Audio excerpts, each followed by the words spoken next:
जय श्री हरि। कर्तृत्वं नहि मानुषम ईश्वरा सर्व कारणम निमित्त मात्रम भव सव्यसाचिन। हम सोचते हैं कि हम कर रहे हैं, पर असल में सब कुछ भगवान कर रहे हैं। कर्तृत्व ईश्वर की इच्छा और जीव का अहम भाव से जुड़ा हुआ है। दर्शन शास्त्र और संत संप्रदायों में इस पर बहुत विस्तृत चर्चा मिलती है। आइए इसे क्रमबद्ध तरीके से समझते हैं। सबसे पहले मनुष्य का अहंकार और कर्ता भाव। मनुष्य जब कोई कार्य करता है, उसे यह आभास होता है कि मैंने किया है, मैं कर रहा हूं, या मेरे बिना यह संभव नहीं था। यही अहंकार या अहंता है। वास्तव में यह केवल एक भ्रम है, क्योंकि मनुष्य का शरीर, इंद्रियां, बुद्धि, प्राण सब ईश्वर प्रदत्त है। श्रीमद् भगवद गीता के अध्याय 3 श्लोक 27 से समझिए। प्रकृति क्रियमाणानि गुणे कर्माणि सर्वशः अहंकार विमूढ़ात्मा कर्ता हमिति मन्यते। प्रकृति के गुणों द्वारा सब कर्म होते हैं, परंतु अहंकार से मोहित जीव सोचता है कि मैं ही करता हूं। दूसरा, ईश्वर की इच्छा और जीव की स्थिति। ईश्वर संपूर्ण जगत का नियंता है। ईश्वर की इच्छा बिना एक पत्ता भी नहीं हिलता। यह कोई अलंकारिक बात नहीं, बल्कि गहन सत्य है। मनुष्य केवल एक उपकरण है, जिसे इंस्ट्रूमेंट कहते हैं। गीता के अध्याय 18 श्लोक संख्या 61 से समझते हैं। ईश्वरा सर्वभूतानां हृदय से अर्जुन तिष्ठति भ्रामयन् सर्वभूतानि यंत्रारूढ़ानि मायाया। इसका अर्थ है कि हे अर्जुन, ईश्वर सबके हृदय में स्थित है। वे सब प्राणियों को अपनी माया से जैसे कोई यंत्र चढ़ा दे वैसे ही घुमाते हैं। यहां यंत्र का अर्थ है मनुष्य का शरीर। इस शरीर रूपी यंत्र को चलाने वाला नियंता ईश्वर है। हम समझते हैं कि हम चलते फिरते, सोचते, विचारते हैं, पर वास्तव में संचालक कोई और ही है। इसका ज्वलंत उदाहरण एक कठपुतली से ले लेते हैं कि मान लीजिए एक नाचती कठपुतली मंच पर सुंदर नृत्य कर रही है। दर्शक ताली बजाते हैं, परंतु असल में कठपुतली स्वयं कुछ भी नहीं कर रही है। उसकी डोरियां जिस कारीगर के हाथ में है, वही उसे नचाता है। ठीक उसी प्रकार हम मनुष्य हैं। शरीर, मन, बुद्धि सबकी डोर भगवान के हाथ में है। हम केवल माध्यम हैं। अगली से समझिए, कर्म, इच्छा और ईश्वर की लीला। मनुष्य की छोटी छोटी इच्छाएं होती हैं, परंतु जो फल सामने आता है वह ईश्वर की संपूर्ण योजना का हिस्सा होता है। उदाहरण के लिए, कोई किसान बीज बोता है, वर्षा हो जाए तो फसल लहलाती है, नहीं तो सब नष्ट। यहाँ किसान की मेहनत है, पर फल प्रकृति की इच्छा पर निर्भर है, और प्रकृति की नियंता स्वयं भगवान है। अर्जुन ने युद्ध न लड़ने की इच्छा जताई, पर भगवान ने समझाया कि युद्ध पहले से ही तय है। अर्जुन केवल निमित्त है, वो एक प्रकार का इंस्ट्रूमेंट है। समझते हैं इसे गीता के अध्याय 11 श्लोक संख्या 33 से। निमित्त मात्रम भव सव्यसाचिन। हे अर्जुन, तू केवल निमित्त मात्र बन जा। शरणागति का मार्ग। जब मनुष्य यह समझ लेता है कि वह करता नहीं है, केवल ईश्वर की इच्छा ही सर्वोपरि है, तब उसके अहंकार का नाश होता है और वह सच्चे अर्थों में शरणागति को प्राप्त करता है। गीता के अध्याय संख्या 18 की श्लोक संख्या 66 से समझिए कि सर्वधर्मान परित्यज्य मामेकम शरणम व्रज अहम त्वा सर्व पापेभ्यो मोक्षयिष्यामि मा शुचा। अतः सब धर्मों को त्याग कर केवल मेरी शरण में आ जा, मैं तुझे समस्त पापों से मुक्त कर दूंगा। अच्छा, व्यावहारिक समझ क्या है फिर? अब प्रश्न आता है कि यदि सब कुछ भगवान की इच्छा से होता है, तो मनुष्य को प्रयास करना ही क्यों चाहिए? क्यों करे मनुष्य प्रयास जब भगवान नहीं करना है? तो इसका उत्तर यह है कि प्रयास करना भी भगवान की ही इच्छा का एक अंग है। हमें कर्ता भाव से नहीं, निमित्त भाव से कर्म करना चाहिए। जैसे विद्यार्थी पढ़े पर फल भगवान पर छोड़ दे, किसान खेती करे पर उपज के लिए भगवान पर भरोसा रखे, साधक साधना करे पर सिद्धि की चिंता भगवान पर छोड़े। तो निष्कर्ष क्या निकलता है कि मनुष्य का अहंकार उसे कर्ता समझने पर विवश करता है। वास्तविकता में ईश्वर ही करता है, मनुष्य केवल उपकरण है। कठपुतली की तरह जीव भगवान की लीला में नाचता है।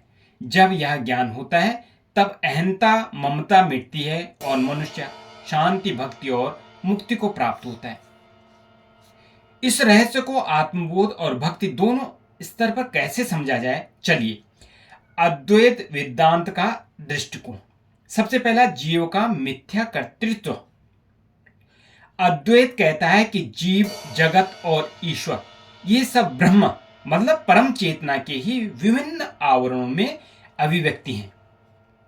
जीव जब शरीर मन को मैं मान लेता है, शरीर को जब मैं मान लेता तभी उसे कर्ता भाव का भ्रम होता है। और श्री शंकराचार्य जी ने कहा है कि अहम कर्ता इति भ्रांत्या कर्तृत्वम तु प्रपद्यते, अर्थात मैं करता हूं, इस भ्रांति से ही जीव कर्तृत्व का दावा करता है।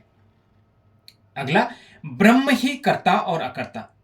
ब्रह्म स्वयं अकर्ता है परंतु उसकी माया से प्रकट हुआ जगत चलता है। जैसे आकाश स्वयं कुछ नहीं करता परंतु सबको धारण करता है। मांडुक्य कारिका में श्री गौड़पादाचार्य जी कहते हैं कि नैव किंचित करोमीति युक्तो मंत्रो विधीयते, अर्थात ज्ञानी के लिए सत्य यह है कि मैं कुछ नहीं करता। अद्वैत में क्या परिणाम है? जब साधक जान लेता है कि वह न शरीर है, न मन है, न इंद्रियां हैं, वह तो केवल चिदानंद स्वरूप आत्मा है, तब कर्ता भाव मिट जाता है और केवल शुद्ध साक्षी भाव रह जाता है। इस स्थिति में चाहना और न चाहना दोनों का महत्व समाप्त हो जाता है, केवल यथाभूत का अनुभव शेष रहता है। और भक्ति परंपरा का दृष्टिकोण क्या है? दास्य भाव और कठपुतली का उदाहरण। भक्ति में यह मान्यता है कि जीव भगवान का दास है। जैसे कठपुतली अपने स्वामी की इच्छा पर ही हिलती है, वैसी जीव ईश्वर की लीला का खिलौना मात्र है। यह अहंकार को तोड़ने और भगवान के प्रति पूर्ण समर्पण का मार्ग है। तुलसीदास जी कहते हैं, सिय राम मैं सब जग जानी, करहु नाम जोरि जुग पानी, अर्थात पूरे जगत को श्री राममय मानकर नमस्कार करो। जब सब कुछ उन्हीं से है तो करता भी वही है। अच्छा, आगे मीरा जी और सूर्य जी की दृष्टि में मीरा कहती है, पग घुंघरू बांध मीरा नाची रे। यह नृत्य उनका स्वैच्छिक नहीं था, उनकी इच्छा नहीं थी कि मैं नाचूं, बल्कि भगवान की प्रेरणा का परिणाम था। और सूरदास जी कहते हैं कि सबकी गति नवल गोपाला, अर्थात सबका संचालक वही गोपाल है। अब आगे चलते हैं गीता का भक्ति मार्ग। भगवान ने गीता में स्पष्ट कहा, मनमना भवा मद भक्तो मद्याजी मां नमस्कुरु। गीता के 9.34 में उसमें मन लगाओ। क्या कह रहे हैं कि मुझ में मन लगाओ, मेरे भक्त बनो, मेरी पूजा करो, मुझे प्रणाम करो। यहां भी यही भाव है कि जीव को अपनी इच्छा शक्ति छोड़कर केवल भगवान की इच्छा को स्वीकार करना चाहिए। तुलनात्मक उदाहरण ले लेते हैं कि अद्वैत, मान लीजिए आप स्वप्न देख रहे हैं, उसमें आप कर्ता भी लगते हैं, भोगता भी, लेकिन जागने पर समझते हैं कि सब केवल मन की लीला थी। और भक्ति, यही उदाहरण यदि भक्ति से देखें तो आप स्वप्न में नाच रहे हैं और नाचने वाला भगवान है, आप उसका साधन है, अर्थात इंस्ट्रूमेंट है। और भक्ति, दोनों ही दृष्टिकोण में निष्कर्ष एक ही, किसमें? अद्वैत में भी और भक्ति में, कि जीव स्वयं कर्ता नहीं है। अच्छा, व्यवहारिक फल क्या है? अद्वैत में व्यवहारिक फल, कर्ता भाव से मुक्त होकर साधक शुद्ध साक्षी भाव में स्थित होता है। और भक्ति भाव में कर्ता भाव से मुक्त होकर साधक पूर्ण समर्पण में जीता है।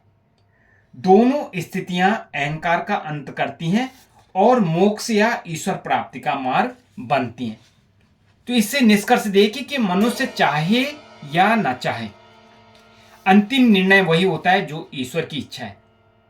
अद्वैत इसे ब्रह्म की सर्वव्यापक सत्ता कहता है और भक्ति इसे भगवान की लीला मानती है। और साधक के लिए मार्ग यही है कर्तृत्व का अभिमान छोड़ो, ईश्वर को ही कर्ता मानो, तभी वास्तविक शांति, भक्ति और मुक्ति प्राप्त होगी। बहुत अच्छा।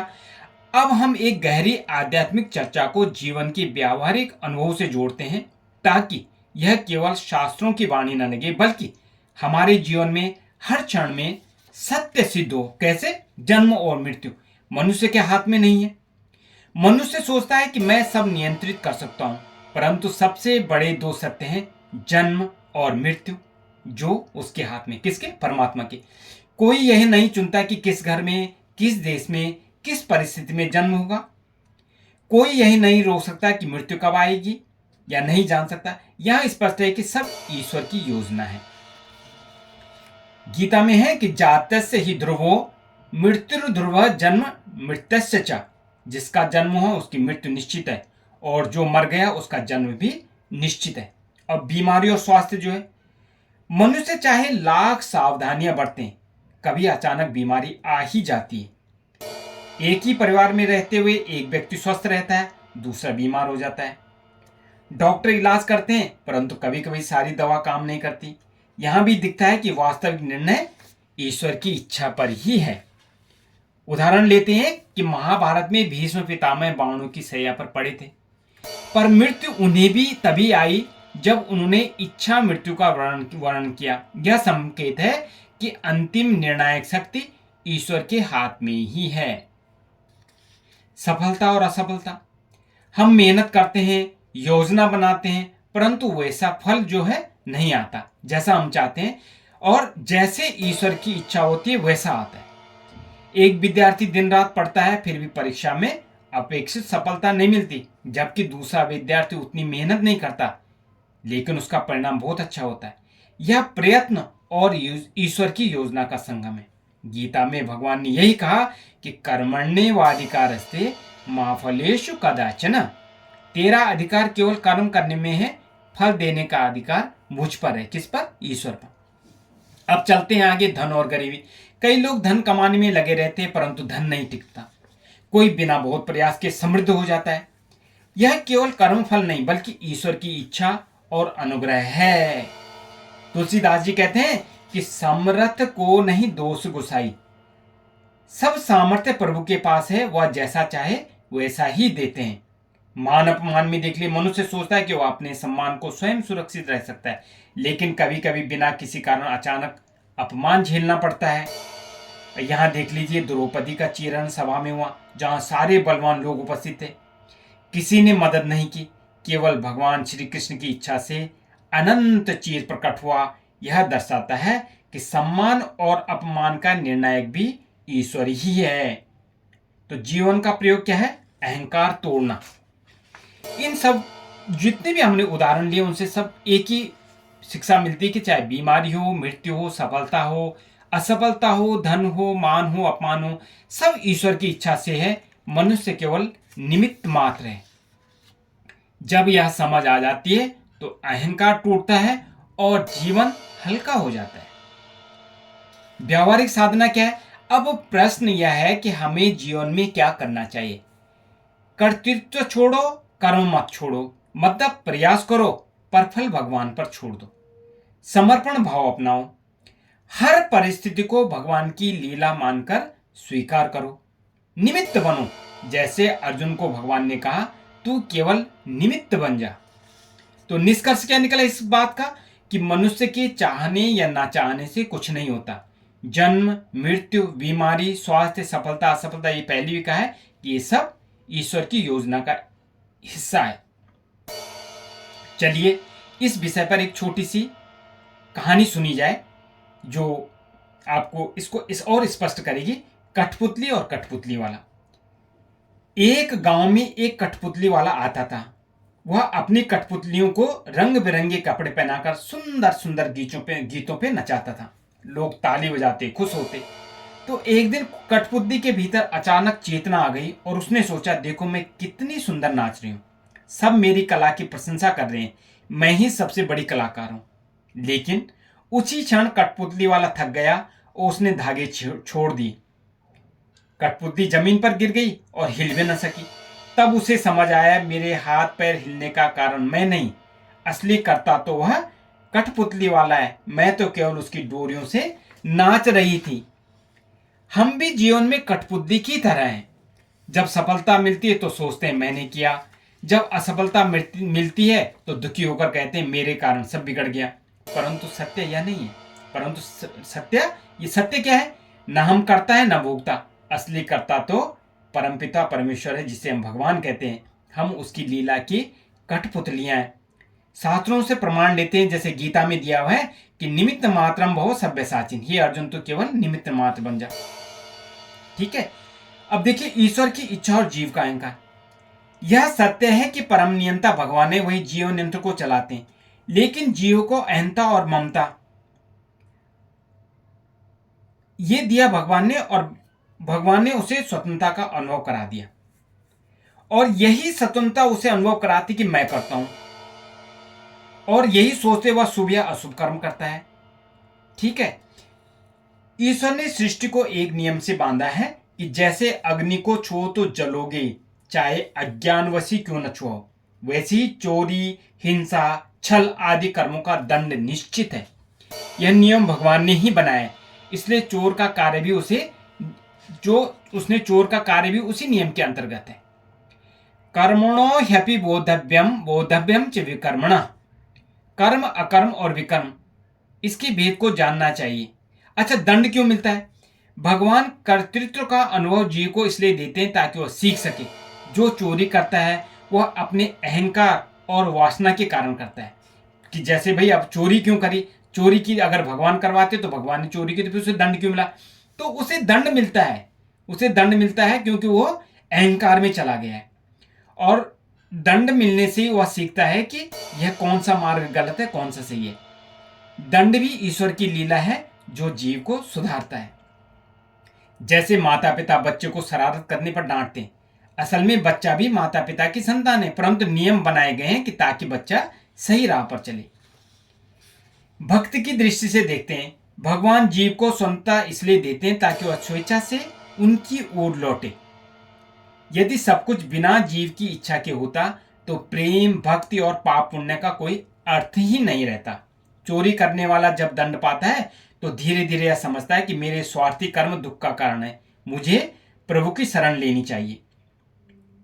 और अद्वैत क्या कहते हैं? वास्तव में कोई चोर ही नहीं है, कोई सजा नहीं है, सब माया की लीला है। पर जब तक जीव कर्ता का अनुभव करता है तब तक कर्म और उसका फल अनिवार्य है। ज्ञान होने पर वह देखता है कि कर्ता मैं नहीं, सब माया का खेल है, तब वह कर्म फल से मुक्त होता है। भगवान ही सब कराते हैं, लेकिन जीव को कर्तृत्व का अनुभव देकर उन्होंने नियम बनाए। चोरी करने वाले भी भगवान की इच्छा से करता है और दंड पाना भी भगवान की इच्छा से। असल उद्देश्य जीव का सुधार और उसे सत्य के मार्ग पर लाना है। सरल शब्दों में कहें तो भगवान करता है, जीव निमित्त है। पर जब जीव मैं करता हूं यह सोच लेता है, यह अहंकार पाल लेता है और गलत करता है, तब भगवान उसी अहंकार को तोड़ने के लिए उसे सजा दिलाते हैं। संक्षिप्त सार से क्या निकलता है कि कर्तृत्व का भ्रम हो जाता है। मनुष्य सोचता है मैं करता हूं, पर वास्तव में सब प्रकृति और ईश्वर की शक्ति से होता है। गीता में भी है, अहंकार विमूढ़ आत्मा कर्ता हमिति मन्यते। ईश्वर ही नियंता है, जीव शरीर रूपी यंत्र पर बैठा है, डोर भगवान के हाथ में। ईश्वरा सर्वभूतानाम हृदय से अर्जुन तिष्ठति। और जो कठपुतली का उदाहरण दिया कि कठपुतलियां डोरियों से नाचती है, वैसी जीव ईश्वर की इच्छा से चलता है। चोरी और दंड का रहस्य, चोरी करना भी ईश्वर की योजना है, उसी योजना के अंतर्गत है।